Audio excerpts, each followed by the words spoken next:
students, myself Patel Kajal, paper CC 503 genetics and unit number 2 physical and chemical basis of inheritance બરાબર. એમાં આગળના લેક્ચરમાં આપણે જોઈ ગયો એનો મિનિંગ શું થાય છે ફિઝિકલ અને કેમિકલ બેઝિસ બરાબર. અને એમાં આપણે જોયું ક્રોમોઝોમની મતલબ એની લેન્થ કેટલી છે, એનું સ્ટ્રક્ચર કેવું છે, એ ક્યાં આવેલું છે બરાબર. એના વિશે આપણે આગળના લેક્ચરમાં જોઈ ગયા. અત્યારના લેક્ચરમાં આપણે જોવાનું છે સેન્ટ્રોમિયરના આધારે ક્રોમોઝોમના કેટલા પ્રકાર પડે છે એ જોવાનું છે. ઓકે, તો સેન્ટ્રોમિયર શું છે એ મેં ઓલરેડી વાત કરી લીધી કે સેન્ટ્રોમિયર એ બે રંગસૂત્રિકાની વચ્ચે એક તક્તિમય રચના આવેલી છે બરાબર. અને આ રચના એ બહુ જ ઇમ્પોર્ટન્ટ છે. તમે જ્યારે સેલ ડિવિઝન થાય છે, કોષ વિભાજન થાય છે બરાબર, એ વખતે રંગસૂત્રો પણ અલગ એમાં વિભાજન સેગ્રીગેશન થતું હોય છે બરાબર. એક સેલમાં જાય છે, અડધા બીજા સેલમાં જાય છે બરાબર. તો આ વખતે આ જે સેન્ટ્રોમિયર છે એનું પણ વિભાજન થાય છે અને એ પણ વહેંચાય છે બરાબર. જો આ કોઈ આકસ્મિક કારણના કારણે જો સેન્ટ્રોમિયરમાં એવું કોઈ ડિફિકલ્ટી આવી જાય અને જો એક રંગસૂત્ર ઉપર સેન્ટ્રોમિયર ન જાય તો એ રંગસૂત્ર ઉપર ક્યારેય સેન્ટ્રોમિયર ઉદ્ભવતું નથી બરાબર. અને અહીંયા બસ સેન્ટ્રોમિયરના આધારે કઈ 4 એમને આપ્યા છે, પ્રકાર આપ્યા છે બરાબર. તો 4 પ્રકારની આપણે વાત કરીએ તો એમાં છે મેટાસેટ્રિક ફર્સ્ટ બરાબર, બીજું છે સબમેટાસેટ્રિક, થર્ડ છે એક્રોસેટ્રિક અને ફોર્થ છે ટીલોસેટ્રિક. ઓકે, હવે આપણે 1 બાય 1 જોઈએ. તો પહેલાં હું બતાવી દઉં કે મેટાસેટ્રિકની રચના કેવી હોય છે બરાબર. ઓકે,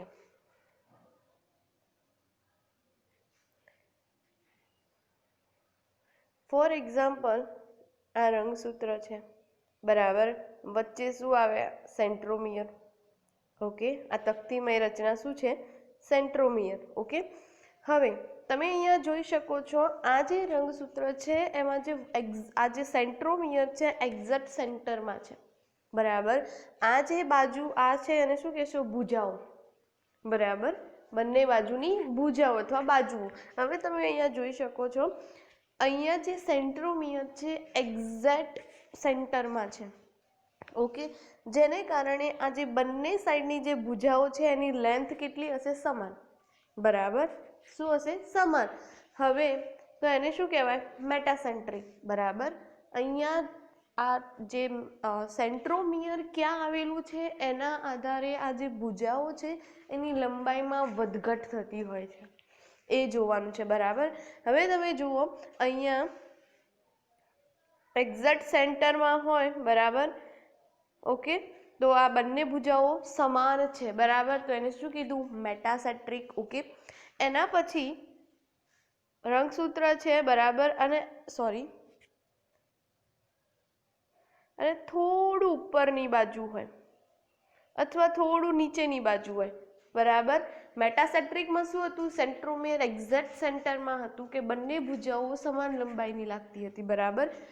ઓકે, સબમેટાસેટ્રિકમાં શું થશે આ જે સેન્ટ્રોમિયર છે કાં તો થોડું ઉપરની બાજુ હશે કાં થોડું નીચેની બાજુ હશે બરાબર, પણ સેન્ટરમાં નહીં હોય. તો શું થશે જો ઉપરની બાજુ હશે, ફોર એક્ઝામ્પલ અહીંયા આપણે ઉપરની બાજુએ બતાવ્યું તો શું થયું ઉપરની ભુજા નાની, નીચેની ભુજા કેવી હશે લાંબી થશે બરાબર.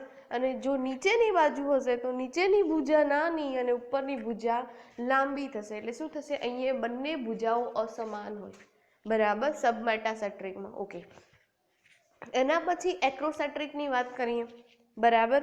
એક્રોસેટ્રિકમાં પણ સેમ બરાબર કે એક્રોસેટ્રિકમાં શું હશે જે સેન્ટ્રોમિયર છે એકદમ છેડા ઉપર હશે, કાં તો એકદમ ઉપરની બાજુ કાં એકદમ નીચેની બાજુ.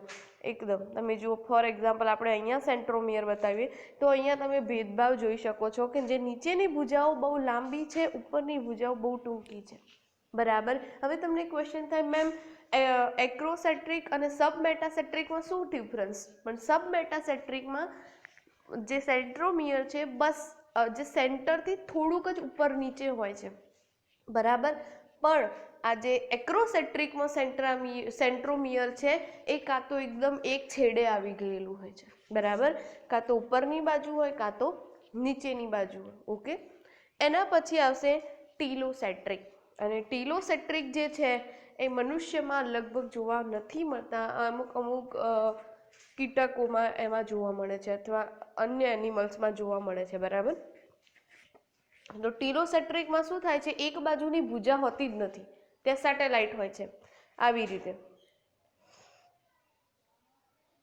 આ શું છે, સેન્ટ્રોમિયર નીચેનું છે, ઉપર ભુજા નથી, ઉપર શું હશે, સેન્ટ્રોમિયર, બરાબર. એટલે એક જ બાજુની ભુજા આવેલી છે, આને શું કીધું, ટીલોસેન્ટ્રિક. ઓકે, તો અહીંયા 4 ટાઈપ આપણે બનાવ્યા, મેટાસેન્ટ્રિક, સબમેટાસેન્ટ્રિક, એક્રોસેન્ટ્રિક એન્ડ ટીલોસેન્ટ્રિક. ઓકે, તો બસ અહીંયા તમારે એક્ઝામમાં જો ક્વેશ્ચન પૂછાય, ફિગર બસ આ રીતે જ દોરવાની, જોઈ લેવાની, બંનેમાં સરખાવવાની, અને ત્યાં તમારા પ્રેક્ટિકલમાં પણ આ સેમ પ્રેક્ટિકલ હશે, પ્લસ તમારે કેરિયોટાઇપ બનાવવાનું હશે, બરાબર. અને એ વખતે આ મેટાસેન્ટ્રિક, સબમેટાસેન્ટ્રિક, ટીલોસેન્ટ્રિક એનું યુઝ થશે, બરાબર. કેરિયોટાઇપ કઈ રીતે બનાવવો એ આપણે પાછળના લેક્ચરમાં ડિસ્કસ કરશું. ઓકે, અહીંયા તમારે ક્વેશ્ચનમાં જો પૂછાય એક્ઝામમાં તો એમ પૂછાશે કે સેન્ટ્રોમિયરના આધારે ક્રોમોઝોમના ટાઈપ્સ વર્ણવો, બરાબર. હોઈ શકે 2 માર્ક્સ અથવા 3 માર્ક્સમાં, બરાબર. જો 3 માર્ક્સમાં હોય અથવા 2 માર્ક્સમાં તો પહેલાં એના ટાઈપ્સ લખી દેવાના વિથ ફિગર, બરાબર. જો તમે ફિગર દોરશો તો અટ્રેક્ટિવ થશે અને માર્ક્સ સારા આપશે. ઓકે, બિકોઝ આની ફિગરમાં કોઈ એટલું હેવી નથી કે તમને ટાઈમ લાગે, બરાબર. જસ્ટ આપણે સેન્ટ્રોમિયર ઇન્ડિકેટ કરવાનું છે કે સેન્ટ્રોમિયરનું સ્થાન કઈ રીતે ગોઠવેલું છે. ઓકે, તો અહીંયા આપણે 4 સેન્ટ્રોમિયરના સ્થાન જોયા, કયા કયા, તો મેટાસેન્ટ્રિક, સબમેટાસેન્ટ્રિક, એક્રોસેન્ટ્રિક એન્ડ ટીલોસેન્ટ્રિક. ઓકે, જે આપણે 1 by 1 જોઈએ.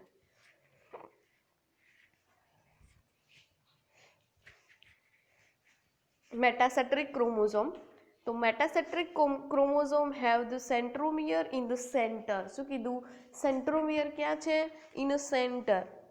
Okay, such that both section are of the equal length. હવે સેક્શન ઓફ ઇક્વલ લેન્થ એટલે જે આમ કીધી હતી આપણે, બરાબર, અથવા ભુજાઓ કીધી હતી, આ જે ભુજાઓ અથવા આમ કીધી, બરાબર, સેન્ટરમાં તમે સમજો, સેન્ટરમાં હોય તો આ બંનેની સેક્શન અથવા ભુજાકો, બરાબર, એ બંનેની લેન્થ કેટલી હશે, સમાન. Okay, human chromosome 1 and 3 are the metacentric, બરાબર. એટલે કે આપણા હ્યુમનમાં ક્રોમોઝોમની સંખ્યા કેટલી છે, 46 અથવા 23 જોડ, બરાબર. એમાં પહેલા નંબરનું અને જે ત્રીજા નંબરનું ક્રોમોઝોમ છે એ શું છે, મેટાસેન્ટ્રિક, બરાબર. તમારે જ્યારે તમે કેરિયોટાઇપ બનાવશો ત્યારે તમને ખબર પડશે. ઓકે, તો અહીંયા જે પહેલા નંબરનું અને જે ત્રીજા નંબરનું ક્રોમોઝોમ છે એ કેવા પ્રકારનું છે, મેટાસેન્ટ્રિક. ઓકે, એના પછી આપણે વાત કરીએ સબમેટાસેન્ટ્રિકની. ઓકે, સબમેટાસેન્ટ્રિકમાં શું છે, તો કે submetacentric chromosome have the centromere slightly offset from the centre leading to the slide.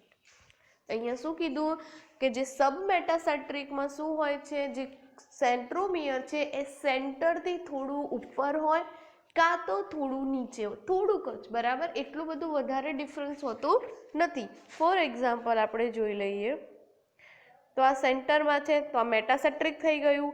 હવે સબમેટાસેન્ટ્રિકમાં શું થશે, થોડું નીચેની બાજુ આવ્યું, થોડું, બરાબર. તમે નરી આંખે તો તમને ઘણીવાર ડિફરન્સ પણ ના દેખાય, બરાબર. આ તો આપણે અહીંયા દોરીએ છીએ, ડ્રો કરીએ છીએ, બહુ મોટી રચના ડ્રો કરીએ છીએ, હકીકતમાં બહુ માઇક્રોસ્કોપમાં જોઈએ ત્યારે તો પણ આટલી મોટી ન દેખાય, બરાબર. પણ જે સબમેટાસેન્ટ્રિકમાં શું હોય છે, જે સેન્ટ્રોમિયર હોય છે એ સેન્ટરથી કાં તો નીચે હોય થોડુંક જ, બરાબર, કાં તો થોડુંક ઉપર હોય, પણ સેન્ટરમાં હોતું નથી, જેને કારણે બંને સાઈડની ભુજાઓ કેવી બને છે, અસમાન. ઓકે, એસિમેટ્રી એટલે અસમાન. In the length of the 2 section, asymmetry એટલે જે બંને જે ટુ સેક્શન એટલે કે બંને જે ભુજાઓ છે એ લેન્થમાં શું બને, લંબાઈમાં શું બને છે, અસમાન, બરાબર. Okay. Human chromosome 4 to 12, okay, જે 4 to 12 નું હ્યુમન ક્રોમોઝોમ છે, બરાબર, એ કેવા છે, સબમેટાસેટ્રિક. ઓકે, એટલે કે જ્યારે તમે કેરિયોટાઇપ બનાવો છો તો કેરિયોટાઇપમાં આવી રીતે ક્રોમોઝોમ ગોઠવવાના હોય છે. તો ક્રોમોઝોમની જોડી 4 થી 12 નંબરના સુધીના જે ક્રોમોઝોમ છે એ બધા જ કેવા છે, સબમેટાસેટ્રિક. ઓકે. એના પછી આપણે વાત કરીએ એક્રોસેટ્રિક. ઓકે, તો acrocentric chromosome have the centromere which is severely offset from the centre leading to one very long and one very short section. શું કહ્યું છે અહીંયા કે જે સેન્ટ્રોમિયર ક્યાં હશે, સેન્ટરથી એકદમ એક છેડે, એક જ છેડે આવી ગયું હશે, બરાબર. ફોર એક્ઝામ્પલ, સેન્ટરથી એક છેડે આવી ગયું, તમે જોઈ શકો છો, એક છેડે આવ્યું, હજુ તો આ, બરાબર, આવી રીતે એકદમ ઉપરની બાજુ સેન્ટ્રોમિયર જતું રહ્યું. તો આ બંને ભુજાઓ કેવી બને છે, લેન્થમાં એકદમ લાંબી હશે, એક ભુજા એકદમ શોર્ટ હશે. એટલે ઉપરની બાજુ ખસી ગયું છે, બરાબર, તો આ ઉપરની ભુજા એકદમ લાંબી અને નીચેની ભુજા એકદમ લાંબી અને ઉપરની ભુજા એ એકદમ ટૂંકી બને છે, બરાબર. Okay. Human chromosome 13, 15, 21 and 22 are acrocentric. એટલે શું કીધું છે કે હ્યુમનમાં જે ક્રોમોઝોમની નંબર છે, બરાબર, એમાં જે 13 નંબરનો, 15 નંબરનો, 21 નંબરનો અને 22 નંબરના જે છે ક્રોમોઝોમ, બરાબર, એ શું છે, એક્રોસેન્ટ્રિક. ઓકે. એના પછી વાત કરીએ આપણે ટીલોસેન્ટ્રિકની. તો telocentric chromosome have the centromere at the very end of the chromosome.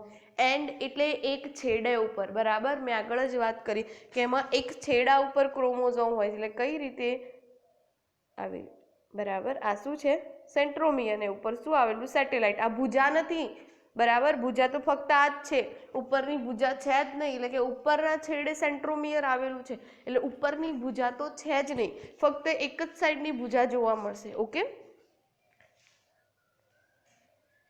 Okay. Telocentric chromosome have the centromere at the very end of the chromosome. Humans do not possess telocentric chromosome, but they are found in another species such as a mice. એટલે કે ઉંદરમાં આ ટીલોસેન્ટ્રિક જોવા મળે છે, બરાબર. તો અહીંયા આપણે 4 ટાઈપ જોયા. મેટાસેન્ટ્રિક એટલે કે સેન્ટરમાં ક્રોમોઝોમ, બરાબર, બહુ જ ઇઝી છે, અત્યારે જ તમને આ ક્વેશ્ચન રેડી થઈ જશે. ક્રોમોઝોમ સેન્ટરમાં છે, બંને ભુજાઓની લેન્થ સમાન, બસ એટલું જ યાદ રાખવાનું છે, બરાબર. અને હ્યુમનમાં એક અને પહેલા નંબરની અને ત્રીજા નંબરની જે ક્રોમોઝોમ છે એ મેટાસેન્ટ્રિક છે. ઓકે. એના પછી વાત કરીએ સબમેટાસેન્ટ્રિક. એમાં જે આ સેન્ટ્રોમિયર છે એ વચ્ચેથી સહેજ ઉપરની તરફ જાય છે, બરાબર. એટલે એક સાઈડની ભુજા સહેજ ટૂંકી અને એક સાઈડની ભુજા સહેજ લાંબી થાય છે, બરાબર. અને જે હ્યુમનમાં 4 થી 12 નંબરની જે જોડ છે ક્રોમોઝોમની, બરાબર, એ શું છે, એ સબમેટાસેન્ટ્રિક છે. ઓકે. એના પછી એક્રોસેન્ટ્રિક. એક્રોસેન્ટ્રિકમાં શું થાય છે, સેન્ટ્રોમિયર એકદમ એક છેડે જતું રહે છે, બરાબર. તો એક છેડાની ભુજા એકદમ ટૂંકી, બીજા છેડાની ભુજા એકદમ લાંબી બની જાય છે. ઓકે. અને એમાં હ્યુમનમાં કયા નંબરનું છે, તો 13, 15, 21 અને 22 નંબરના જે છે એ શું છે, એક્રોસેન્ટ્રિક. ઓકે. અને એના પછી ટીલોસેન્ટ્રિક. તો ટીલોસેન્ટ્રિકમાં શું હોય છે, જે સેન્ટ્રોમિયર છે એકદમ છેડે પહોંચી જાય છે, બરાબર, જેથી એક જ ભુજા જોવા મળશે, એક જ સાઈડની. ઓકે. એક સાઈડની ભુજાઓ એબ્સન્ટ જોવા મળશે, એને શું કહેવાય છે, ટીલોસેન્ટ્રિક. અને આ જે છે એ માઇસમાં ઇઝીલી જોવા મળે છે. ઓકે. તો અહીંયા આપણે ક્રોમોઝોમના ટાઈપ્સ પતી ગયા, બરાબર. હવે આપણે વાત કરીએ, તો હવે આપણે જોઈએ આનું ક્રોમોઝોમનું કેમિકલ, રાસાયણિક બંધારણ, બરાબર. મેં આગળ વાત કરી આપણે ક્રોમોઝોમનું ફિઝિકલ, કે એની લેન્થ કેટલી છે, એનું સ્ટ્રક્ચર કેવું છે, એની આગળના લેક્ચરમાં, ફર્સ્ટ લેક્ચરમાં વાત કરી, બરાબર. હવે ક્રોમોઝોમનું રાસાયણિક બંધારણ કેવું છે? આપણે કહી દીધું ક્રોમોઝોમ, પણ એમાં રસાયણો કયા કયા કયા કયા શાના બનેલા છે એની વાત કરવાની છે, બરાબર. તો દરેક ક્રોમોઝોમ શાનું બનેલું છે? પ્રોટીન અને ન્યુક્લિક એસિડ, બરાબર. ક્રોમોઝોમ શાનું બનેલું છે? પ્રોટીન, ન્યુક્લિક એસિડ અને અન્ય રસાયણ, બરાબર. પણ મુખ્યત્વે કયા તત્વો છે? પ્રોટીન અને ન્યુક્લિક એસિડ. એમાં પ્રોટીન તરીકે શું છે? Histone protein, okay. કયા પ્રોટીન? Histone protein. અને ન્યુક્લિક એસિડ તરીકે શું છે? ડીએનએ, બરાબર. મોસ્ટ ઓફ શું હોય છે? ડીએનએ, ડીઓક્સી રિબોન્યુક્લિક એસિડ, બરાબર. અને 10% જેટલા અન્ય બીજા રસાયણો એની સાથે જોડાયેલા હોય છે, ઓકે. તો આપણે જોઈ લઈએ. દરેક રંગસૂત્ર મુખ્યત્વે ન્યુક્લિક એસિડ અને પ્રોટીનનું બનેલું છે. અહીંયા ન્યુક્લિક એસિડ એટલે શું? DNA, okay. ન્યુક્લિક એસિડમાં ડીએનએ અને અલ્પ પ્રમાણમાં આરએનએ નો સમાવેશ થાય છે, જ્યારે પ્રોટીનમાં હિસ્ટોન પ્રોટીન અને ટ્રિપ્ટોન, પણ મુખ્યત્વે આપણે હિસ્ટોન જ યાદ રાખવાનું, બરાબર, ઓકે. ન્યુક્લિક એસિડ અને પ્રોટીનની સંયુક્ત રચના ન્યુક્લિયોપ્રોટીન કહેવાય, બરાબર. એટલે અહીંયા હું તમને આગળ સ્ટ્રક્ચર બતાવું એટલે તમને ખબર પડશે કે ન્યુક્લિક એસિડ એટલે કે ડીએનએ અને આ હિસ્ટોન પ્રોટીન કેવી રીતે જોડાઈ અને ક્રોમોઝોમની રચના બનાવે છે, બરાબર. તો અહીંયા ન્યુક્લિક એસિડ અને હિસ્ટોન પ્રોટીન એ બંને જોડાય છે એટલે આ રચનાને શું કહેવાય છે? ન્યુક્લિયોપ્રોટીન, ઓકે. મુખ્યત્વે રંગસૂત્રનો મોટો ભાગ હિસ્ટોન પ્રોટીનનો બનેલો છે, આથી તેને ડીઓક્સી રિબોન્યુક્લિયો હિસ્ટોપ્રોટીન પણ કહેવાય છે, બરાબર. આપણે આગળ કીધું કે બરાબર ન્યુક્લિયોપ્રોટીન તરીકે ઓળખાય છે. તો અહીંયા ન્યુક્લિયોપ્રોટીન એટલે ન્યુક્લિક એસિડ તરીકે શું છે? ડીએનએ, બરાબર. તો ડીએનએ નું ફૂલ ફોર્મ કીધું છે કે ડીઓક્સી રિબોન્યુક્લિયો હિસ્ટોપ્રોટીન તરીકે પણ ઓળખાય છે, બરાબર. દરેક રંગસૂત્રમાં 35% ભાગ શું હોય છે? DNA, okay. અને 55% ભાગ શું હોય છે? હિસ્ટોન પ્રોટીન, બરાબર. અને 10% ભાગ શું હોય છે? અન્ય બીજા રસાયણો, ઓકે. તો અહીંયા તમને ખબર પડી ગઈ કે કેટલા 35% ભાગ શું હોય છે? ડીએનએ હોય છે ક્રોમોઝોમમાં, ઓકે. 55% ભાગ શું છે? Histone protein. અને 10% ભાગ એ અન્ય રસાયણો આવેલા હોય છે, ઓકે. હવે હું તમને બતાવી દઉં, જુઓ. આઈ થિંક મેં જ્યારે યુનિટ ફર્સ્ટ ચાલુ કર્યું હતું, બરાબર, એ વખતે મેં ડીએનએના પેકિંગની વાત કરી હતી, બરાબર. એ વખતે મેં કહ્યું હતું, એ વખતે હિસ્ટોન વિશે મેં તમને થોડી માહિતી આપી હતી કે ડીએનએની લંબાઈ બહુ લાંબી છે, બરાબર.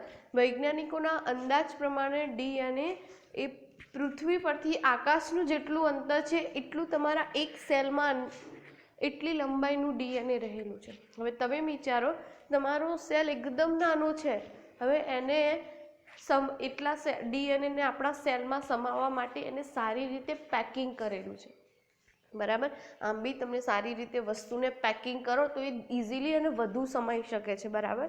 તો બસ આ ડીએનએને સમાવવા માટે પેકિંગ કરેલું છે, ઓકે. હવે તમે એને જોઈ શકો છો, આમને શું કર્યું છે? ક્રોમોઝોમમાંથી એક આમ છેડા કાઢેલા છે અને એમાંથી અલગ અલગ ભાગ નીકળે છે. તો જોઈ શકો છો, ફર્સ્ટ આ શું છે? ક્રોમોઝોમ, બરાબર. એમાંથી એમને થોડું કાઢ્યું તો આ શું છે? આખું ક્રોમેટિન છે, ક્રોમેટિન ફાઈબર, બરાબર. હવે ક્રોમેટિન ફાઈબરને ફરીથી આખું ખોલ્યું તો એમાં તમે જોઈ શકો છો યલો પાર્ટ, અને એની આજુબાજુ આ જે બ્લુ કલર છે એ વીંટળાયેલું છે. એને થોડું વધારે ખેંચીને કાઢ્યું તો તમને આવો ભાગ જોવા મળશે. તો જે આ યલો છે એ શું છે? Histone protein. અને એની આજુબાજુ જે બ્લુ કલરનું જે દોરી જેવું વીંટળાયેલું છે એ શું છે? ડીએનએ. તો આ રીતે વીંટળાયેલું હોય છે, બરાબર. એ વખતે મેં તમને એક્ઝામ્પલ આપ્યું હતું, જે તમે દોરી લઈ લો પતંગની, બરાબર, અને એને કાગળ ઉપર તમે ગોળ ગોળ ગોળ ગોળ વીંટો છો, બરાબર. એ પણ શું થયું? દોરીની લંબાઈ પહેલાં બહુ લાંબી હતી, બરાબર, પણ તમે એને શું કર્યું? પેકિંગ કર્યું. બસ એ જ રીતે ડીએનએનું પણ આવે છે કે મધ્યમાં હિસ્ટોન પ્રોટીન રહેલા હોય છે અને એની આજુબાજુ ડીએનએ વીંટળાય છે, તમે અહીંયા જોઈ શકો છો. તો મેં જે અત્યારે રચના કીધી, જે તમે પતંગની દોરી એ જે કાગળ ઉપર વીંટો છો એવી રચના અહીંયા બનશે, બરાબર, અને એમાંથી પણ કાઢ્યું તો આ શું છે, આખું ડીએનએ, ડબલ સ્ટેન્ડર્ડ ડીએનએ તમને દેખાશે. બરાબર, તો આ આખું ક્રોમોઝોમ આ રીતે બનેલું હોય છે કે ડીએનએ જે છે એ હિસ્ટોન પ્રોટીનની આજુબાજુ વીંટળાય છે, પછી આ બધા જ યુનિટ ભેગા થઈ આવી તકતીમય રચના બને છે. ફરીથી એ ક્રોમેટિન ફાઇબર ભેગા થઈ આખી અલગ જે સબ ક્રોમેટિમિટા, નોબ, એ અલગ અલગ રચનાઓ બનાવે અને લાસ્ટમાં શું બને છે, ક્રોમોઝોમ.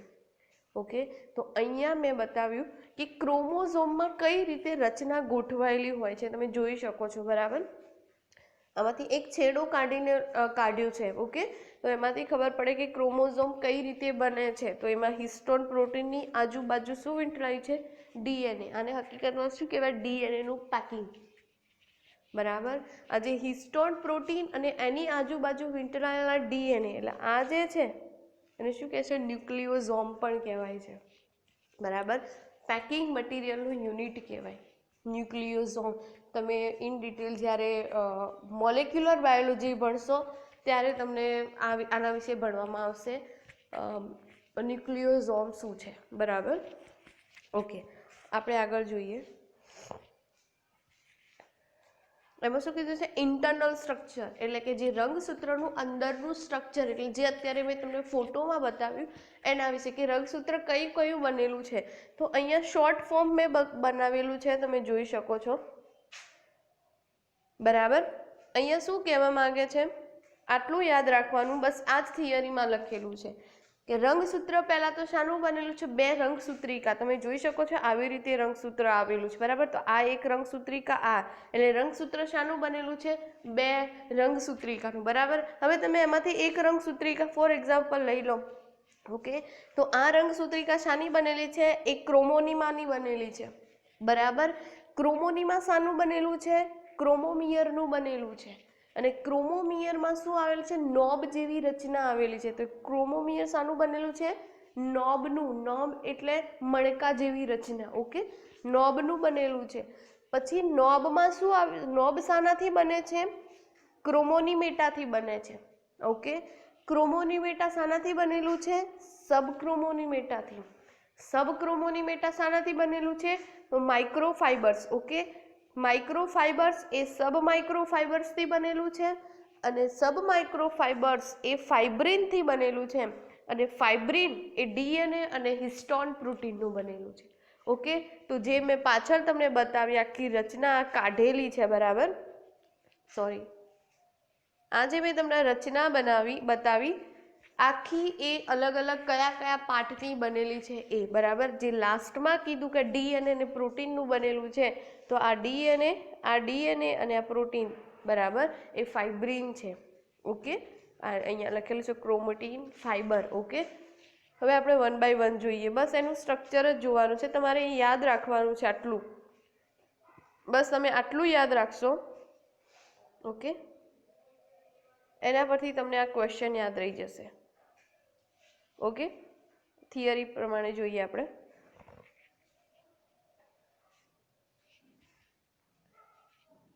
સોરી, ઇન્ટરનલ સ્ટ્રક્ચર એટલે કે રંગસૂત્રિકાની અતિ સૂક્ષ્મ રચના. રંગસૂત્રિકા કોણે કીધું, કહી દીધું. બરાબર, કે જે રંગસૂત્ર છે એની બે જે રંગસૂત્રિકાઓ છે તો એને શું કહેવાય છે, રંગસૂત્રિકા. દરેક રંગસૂત્ર બે રંગસૂત્રિકા ધરાવે છે.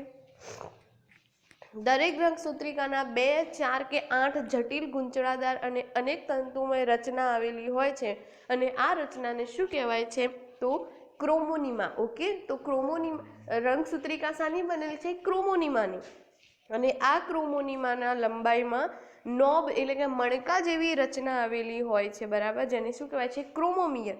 અને ક્રોમોમિયર પૈકી ક્રોમોમિયર શાનું બનેલું છે, મણકાનું. ઓકે, તો ક્રોમોમિયરમાં જે એક મણકો આવેલો છે એને શું કહેવાય છે, નોબ. ઓકે, ક્રોમોમિયરનું નિર્માણ તે પ્રક્રિયામાં ડીએનએનું ગૂંચળું થોડુંક છૂટું પડે છે. જ્યારે ક્રોમોમિયર બને છે, બરાબર, એ વખતે ડીએનએનું ગૂંચળું છૂટું પડે છે. ઓકે, દરેક ક્રોમોનીમેટા 400 એંગસ્ટ્રોમ, ઓકે, વ્યાસ ધરાવે છે, અને દરેક ક્રોમોનીમેટા 2 સબ ક્રોમોનીમેટાની બનેલી છે. તેનું વ્યાસ 200 એંગસ્ટ્રોમ છે. બરાબર, અહીંયા તમે જોઈ શકો છો આ ક્રોમોનીમેટા શાનું બનેલું છે? સબ ક્રોમોનીમેટાનું, બરાબર. પણ અહીંયા ક્રોમોનીમેટાનો વ્યાસ કેટલો છે? 400 એંગસ્ટ્રોમ. ઓકે, અને સબ ક્રોમોનીમેટાનું કેટલું છે? 200 એંગસ્ટ્રોમ. તો કેટલા જુએ ક્રોમોનીમેટા? તો 2 ક્રોમોનીમેટા ભેગા મળી અને શું બનાવે છે? ક્રોમોનીમેટા. ઓકે ઓકે, 2 માઇક્રોફાઇબર્સના, સોરી, 100 એંગસ્ટ્રોમની 2 માઇક્રોફાઇબર્સના બનેલા હોય. હા, હવે સબ ક્રોમોનીમેટા તો બની ગયું, બરાબર. હવે સબ ક્રોમોનીમેટા શાનાથી બને છે? માઇક્રોફાઇબર્સથી. અને માઇક્રોફાઇબર્સનો વ્યાસ કેટલો છે? 100 એંગસ્ટ્રોમ, બરાબર. અને અહીંયા સબ ક્રોમોનીમેટાનો વ્યાસ કેટલો છે? 200 એંગસ્ટ્રોમ. ઓકે, તો અહીંયા 2 માઇક્રોફાઇબર્સ 100 એંગસ્ટ્રોમના ભેગા મળી અને શું બનાવે છે? સબ ક્રોમોનીમેટા. ઓકે ઓકે, અને તંતુને રંગસૂત્રનો મુખ્ય એકમ કહે છે. દરેક માઇક્રોફાઇબર્સ કેટલાનો છે? 40 એંગસ્ટ્રોમના 2 તંતુ ધરાવતા સબ માઇક્રોફાઇબર્સનું બનેલું છે, બરાબર. અને દરેક માઇક્રોફાઇબર્સ 20 એંગસ્ટ્રોમના છે. 20 એંગસ્ટ્રોમના 2 ફાઇબ્રિનનો બનેલો છે અને દરેક ફાઇબ્રિને ડીએનએ અને શેનો બનેલો છે? પ્રોટીનનો. ઓકે, તો ટૂંકમાં તમારે અહીંયા બસ આટલી રચના યાદ રાખવાની. ઓકે, અને એના આધારે આ ક્વેશ્ચન થઈ જાય. જો તમને એક્ઝામમાં ઘણી પૂછશે કે રંગસૂત્રનું અતિ સૂક્ષ્મ સ્વરૂપ વર્ણવો. ઓકે, તો જે તમે આપણે એકદમ એને અંત સુધી જ્યારે કણ સુધી જઈએ છીએ એનું અતિ સૂક્ષ્મ સ્વરૂપ વર્ણવ્યું છે, બરાબર. તો ટૂંકમાં તમારે બસ આજે મેં લખેલું છે એટલું જ યાદ રાખવાનું. એના ઉપરથી તમે તમારું ક્વેશ્ચન બનાવી શકશો, આન્સર. ઓકે, બસ એનો વ્યાસ યાદ રાખવાનો. ઓકે, કે અહીંયા જે ક્રોમોનીમેટાનો 400 વ્યાસ છે અને સબ ક્રોમોનીમેટાનો 200, બરાબર. તો 2 સબ ક્રોમોનીમેટા ભેગા થઈ અને ક્રોમોનીમેટા બનાવે છે. ઓકે, એના પછી માઇક્રોફાઇબર્સનો વ્યાસ 100 છે. ઓકે, એના પછી સબ માઇક્રોફાઇબર્સનો 40 એંગસ્ટ્રોમ. ઓકે, પછી ફાઇબ્રિનનો છે 20. ઓકે, તો બસ આ રીતે તમારે યાદ રાખી અને આ ક્વેશ્ચન બની જશે, બરાબર. બહુ જ ઇઝી છે. ઓકે, એના પછી નેક્સ્ટ લેક્ચરમાં આપણે આગળ વાત કરશું, બરાબર, કે કઈ રીતે એબ્રેશન થાય છે, બરાબર. એમ પછી આપણે નેક્સ્ટ લેક્ચરમાં વાત કરશું જાયન્ટ ક્રોમોઝોમ, મહાકાય રંગસૂત્ર. તમે ઘણા નામ સાંભળ્યું હોય તો, બરાબર. હંમેશા રંગસૂત્રની લંબાઈ આગળ વાત કરી 3 થી 30 માઇક્રોન સુધીની જ હોય છે, બરાબર. પણ અમુક પ્રાણીઓમાં જાયન્ટ ક્રોમોઝોમ એટલે મોટા રંગસૂત્ર જોવા મળે છે, બરાબર, જે નરી આંખે જોઈ શકાય છે. ઓકે, તો 2 છે પોલિટીન, 2 પ્રકારના જાયન્ટ ક્રોમોઝોમ છે, બરાબર, જે આપણે નેક્સ્ટ લેક્ચરમાં એની વાત કરશું. Okay, thank you.